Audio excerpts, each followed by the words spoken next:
Selamat datang di channel Cerita Cinta. Sebelum lanjut, mohon dukungannya dengan like dan subscribe dulu.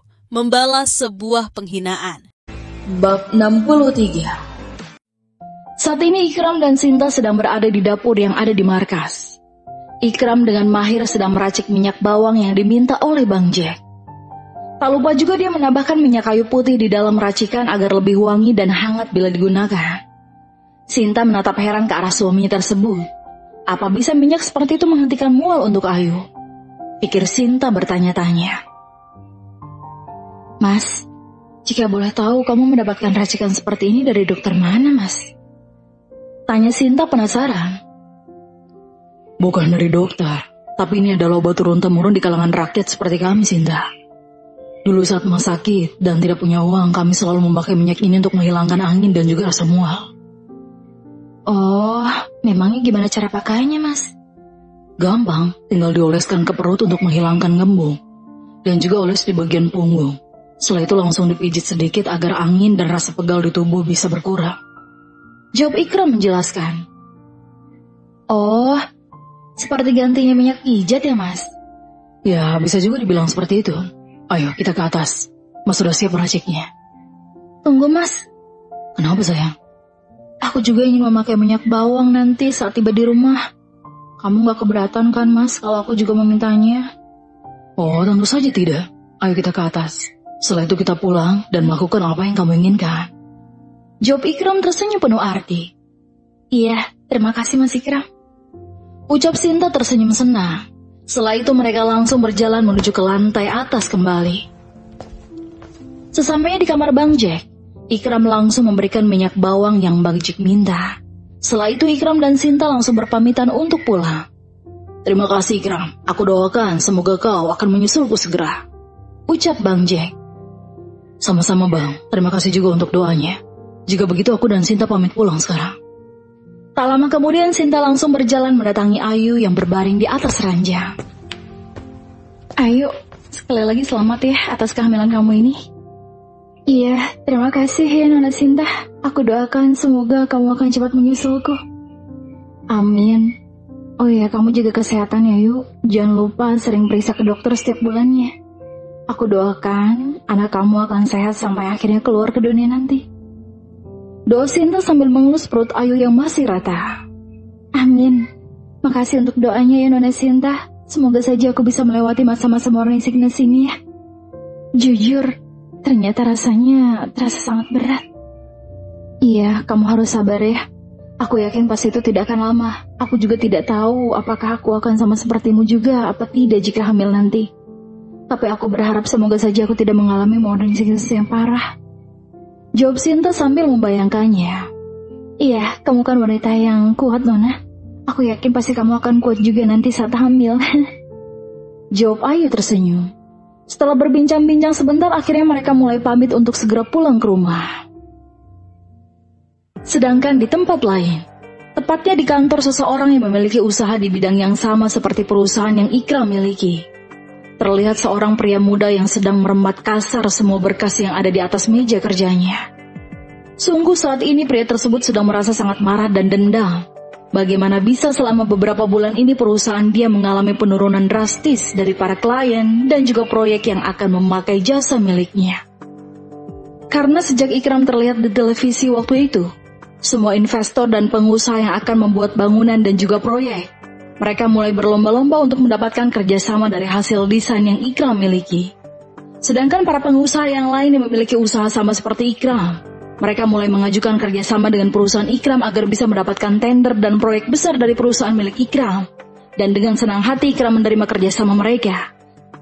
Karena dia juga ingin membagi keberhasilannya dengan milik perusahaan yang lain. Tapi tidak dengan pria tersebut. Dia terlalu sombong dan percaya diri dengan kemampuan yang dia miliki. Dia sangat percaya jika kemampuan yang dia miliki bisa bersaing di dunia bisnis bersama dengan perusahaan Ikram. Sehingga sangat enggan untuk dirinya jika harus melakukan pengajuan kerjasama kepada pria yang dulu pernah dia temui itu. Mungkin karena terlalu menyepelekan saingan, itulah yang membuat dia menjadi hampir bangkrut saat ini. Brengsek, sebenarnya apa hebatnya dia? Bahkan aku mendengar jika dia dan Putri Baskara telah menikah secara resmi. Benar-benar membuatku muak kau Ikram sialan. teriak pria tersebut. Setelah itu dia langsung bangkit dari duduknya dan mulai berdiri menatap ke kaca jendela kantor miliknya. Dia mulai mengambil bahan nitin yang ada di atas meja dan mulai menghidupkannya. Hisapan demi hisapan mulai membuat pikirannya semakin tenang dan bekerja dengan baik. Sungguh aku tidak menyangka jika pria sampah sepertimu bisa bangkit dan sukses. Padahal aku sangat tahu saat pertemuan pertama kita dahulu jika kau hanyalah pria yang pembohong dan miskin. Benar-benar tidak bisa dipercaya. Sekarang bukan kesuksesan saja yang kau dapatkan, tapi pasangan hidup yang kaya raya telah kau dapatkan juga. Baiklah, sepertinya aku harus kembali berteman dengannya. Aku yakin dengan begitu aku bisa menusuknya dari belakang. Akan aku buat usaha menghancur Ikram. Dan selanjutnya, akan aku ambil istri sultanmu itu. Terdengar suara tawa yang menggelegar di dalam ruangan tersebut. Pria tersebut terus tertawa sambil menyusun rencana yang sangat licik. Kali ini dia benar-benar sangat dendam kepada Ikram. Dulu saat pertama kali mereka berjumpa, saat itulah pria tersebut mulai curiga terhadap usaha yang Ikram miliki. Dan keesokan harinya dia menyuruh seseorang untuk mencari identitas asli dari Ikram. Setelah dia mengetahui jika Ikram hanyalah pria miskin yang tidak memiliki harta apapun, pria tersebut mulai menganggap Ikram bukanlah saingan beratnya dalam memperebutkan proyek tersebut. Dan terbukti saat pengumuman tiba, dialah yang terpilih memenangkan proyek besar yang diberikan oleh perusahaan Baskara Group. Mulai saat itu, pria tersebut mulai menyepelekan potensi yang Ikram miliki. Dia terlalu percaya diri jika perusahaannya dan juga desainnya yang akan menjadi desain terkenal di seluruh dunia arsitektur. Tanpa dia tahu, jika ternyata Ikram sudah dilirik dan melakukan kerjasama dengan perusahaan Baskara Group, mulai proyek kecil-kecilan yang akhirnya membuat nama Ikram melambung tinggi. Pagi pun menyapa begitu cepat, membuat semua orang mulai kembali melakukan aktivitas masing-masing. Seperti halnya di rumah milik Bagas Baskara. Saat ini keluarga besar itu sedang melakukan sarapan pagi bersama putri, menantu, dan juga cucu kesayangan mereka. Pak Baskara merasa sangat bahagia atas apa yang terjadi saat ini. Akhirnya doanya yang dia panjatkan setiap hari dapat terkabul juga. Sinta, putri satu-satunya yang dia miliki, bisa mendapatkan pendamping hidup yang sangat baik dan tulus, tidak memandang harta dan juga tahta. Bahkan Ikram dengan berani meminta izin kepada sang mertuanya tersebut jika dia ingin Sinta bisa berhenti bekerja agar lebih fokus kepada keluarga kecilnya. Papa Baskara awalnya merasa keberatan dengan permintaan menantunya itu. Tapi setelah dia menimbang dan mendengarkan penjelasan dari putrinya sendiri, akhirnya Baskara mengizinkan jika Sinta akan keluar dari perusahaan. Dan saat ini Baskara kembali memegang perusahaan Baskara Group, dengan dibantu oleh sang menantu dan juga asisten kepercayaan Sinta. Ikram, bagaimana dengan perusahaanmu saat ini? Apakah kamu memiliki kesusahan dalam menyelesaikan setiap proyek? Tanya Papa Bagas setelah menyelesaikan acara sarapan mereka. Dengan tegas Ikram langsung menatap wajah papa mertuanya tersebut. Alhamdulillah, semua masih aman terkendali, Pak. Aku sangat bersyukur karena aku mempunyai teman yang sangat setia dan mau bekerja keras untuk perusahaan. Jawab Ikram. Kau benar, Ikram. Setiap usaha yang memiliki orang-orang yang bisa dipercaya pasti akan cepat berjaya dan sukses. Pak, aku ingin mengucapkan kata pamit dengan Papa. Karena mulai sore nanti aku akan membawa istri dan juga putriku kembali pulang ke rumah kami, Pak. Ucap Ikram mengejutkan kedua orang tua Sinta. Tapi nak, kenapa kalian tidak tinggal di sini saja agar Mama mempunyai teman di rumah? Ucap Mama Iren memelas. Ma, terima kasih untuk tawarannya. Bukannya kami tidak mau. Tapi sudah seharusnya jika aku yang bertanggung jawab dengan semua kehidupan dari istri dan anakku. Kebetulan rumah yang sudah saya bangun sudah siap untuk ditempati. Jadi kami memutuskan agar segera pindah, Ma. Pa. Jelas Ikram. Sinta yang mendengar ucapan dari suaminya itu pun langsung tersenyum senang menatap ke arah Ikram.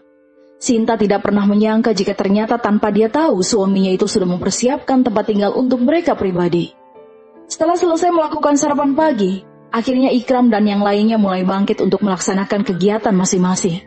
Papa Bagas dan Mama Iren sudah pergi duluan untuk segera ke kantor mereka. Tinggallah Ikram, Cinta dan Sinta yang masih berada di depan teras rumah mewah tersebut. Aku dan Cinta pergi sekarang ya sayang. Ucap Ikram memeluk Sinta. Dengan manja Sinta langsung membalas pelukan tubuh Ikram dengan erat. Iya, hati-hati ya mas, aku menunggumu di rumah. Pasti sayang. Cinta di sekolah jangan nakal ya. Nanti mama yang akan menjemput kamu ke sekolah, ucap Sinta yang sudah berjongkok di depan Cinta. Dengan tersenyum senang, Cinta langsung memeluk tubuh mama barunya tersebut. Makasih mama, Cinta makin sayang deh sama mama, ucap Cinta. Setelah puas berpelukan, Cinta mulai melerai dan menatap wajah Sinta dengan lama. Mama Sinta, apakah Bunda Wulan tidak ada menghubungi mama? Tanya Cinta sedih. Tentu saja ada sayang, tapi kebetulan Bunda Wulan sedang sedikit sibuk sayang. Apa Cinta merindukannya? Tanya Sinta. Iya mama, jawab Cinta menunduk. Sinta yang melihat tingkah putrinya tersebut pun langsung mengangkat dagu Cinta agar bisa menatapnya. Sayang, nanti malam kita akan menghubungi Bunda ya, mama janji. Benarkah mah? Iya sayang, sekarang Cinta pergi sekolah dulu ya, biar makin pintar anak mama. Oke mah, ayo pak kita pergi, ajak Cinta semangat. Aku pergi sayang, tunggu aku di rumah, ucap Ikram tersenyum. Dan mereka pun mulai mengendarai mobil menuju ke sekolah milik Cinta. Setelah beberapa menit berkendara, akhirnya Ikram sudah tiba di depan sekolah yang kini sudah menjadi milik Ikram. Cinta segera turun dibantu oleh sang ayah dan dia langsung mencium tangan Ikram dan berlari masuk ke pekarangan sekolah. Dadah ayah! Teriak Cinta saat sudah tiba di depan gedung sekolah tersebut. Ikram langsung membalas lambaian tangan putri kecilnya tersebut. Setelah memastikan dia masuk ke dalam kelas, barulah Ikram segera naik ke dalam mobilnya untuk melanjutkan perjalanan menuju ke kantor miliknya. Beberapa jam mengendara, akhirnya Ikram telah tiba di perusahaan desain interior Dragon. Nama yang dia buat dalam keadaan mendesak itu kini benar-benar menjadi jaya dan maju. Sungguh tidak terbayangkan oleh Ikram jika dia akan berhasil saat ini dan menjadi arsitektur paling dicari oleh kalangan kelas atas. Pagi Direktur Utama. Hormat para karyawan dan juga direksi yang menyambut kedatangan Ikram. Pagi semua, jawab Ikram tersenyum. Terlihat di pojokan paling depan sudah ada kedua sahabatnya yang ikut menyambut kedatangan Ikram. Asisten Tio dan manajer Anton, kalian berdua bisa ikut saya ke ruangan. Dan untuk yang lainnya bisa bubar dan kembali ke tempat masing-masing. Ingat, 1 jam lagi rapat akan segera dimulai. Ucap Ikram memberikan pemberitahuan kepada para pekerja. Baik Direktur, kami permisi. Jawab mereka kompak dan langsung pergi membubarkan diri. Setelah para karyawannya pergi, Ikram langsung mengajak kedua sahabatnya untuk ikut dengannya. Ayo berkumpul di ruanganku. Kalian harus segera melaporkan apa saja yang terjadi saat aku pergi. Ucap Ikram tersenyum. Baik bos. Baik bos. Jawab mereka kompak. Saat ini mereka bertiga sudah duduk di kursi tamu yang ada di ruang kerja milik Ikram. Dengan teliti Ikram mendengarkan dan memeriksa semua berkas yang sudah dia lewati dalam beberapa minggu ini. Ikram, apa kau mengenal Kenzo, pemilik perusahaan Megatika Architects? Tanya Tio menatap Ikram. Ya, aku mengenalnya Tio. Kalau tidak salah aku pernah bertemu dengannya dulu saat aku pertama kali bersaing memperebutkan tender yang perusahaan Baskara adakan. Dan kebetulan aku kalah saat itu, karena pemenangnya jatuh kepada perusahaan milik Kenzo. Memangnya ada apa dengannya Tio? Tanya Ikram penasaran. Dia menghubungi sekretaris kita di perusahaan, dan dia ingin mengajukan kerjasama. Jika kau mau, dia ingin bertemu denganmu secara pribadi. Jelas Tio membuat Ikram sedikit terkejut. Bukankah kemampuan Kenzo dan kemampuan perusahaannya sama hebatnya dengan perusahaan yang Ikram miliki? Bahkan dia lebih menonjol daripada Ikram. Begitulah pikir Ikram. Baiklah, aku akan menerima penawarannya untuk bertemu secara pribadi. Aku juga sudah sangat lama tidak bertemu lagi dengannya. Ya sudah, nanti aku hubungi sekretarisnya segera. Jawab Tio. Saat ini Ikram sedang fokus mendesain gambar proyek yang akan dia bangun. Semua gambar yang akan digunakan untuk pembangunan gedung semua menggunakan desain dari hasil karya Ikram sendiri. Karena itulah daya tarik dari seorang Ikram. Dia selalu menggunakan hasil karyanya tanpa memerintah arsitektur lainnya. Dan setelah itu barulah pengerjaannya diserahkan kepada pusat pembangunan yang terdiri dari beberapa perusahaan yang sudah bergabung dengan perusahaan miliknya. Tepat pukul 3 sore, Tio mengetuk pintu dan masuk ke dalam ruang kerja milik Ikram. Dia ingin memberitahu jika Kenzo beserta sekretarisnya akan mengajaknya bertemu di kafe terkenal yang ada di Jakarta. Bagaimana? Apa kau bersedia menemuinya? Tanya Tio menatap Ikram. Baiklah, ayo kita temui dia, Tio. Di mana dia akan mengajak kita bertemu? Di kafe terkenal milik istrimu sendiri, Ikram. Jawab Tio tersenyum. Ikram langsung menatap Tio dengan lama. Bersambung.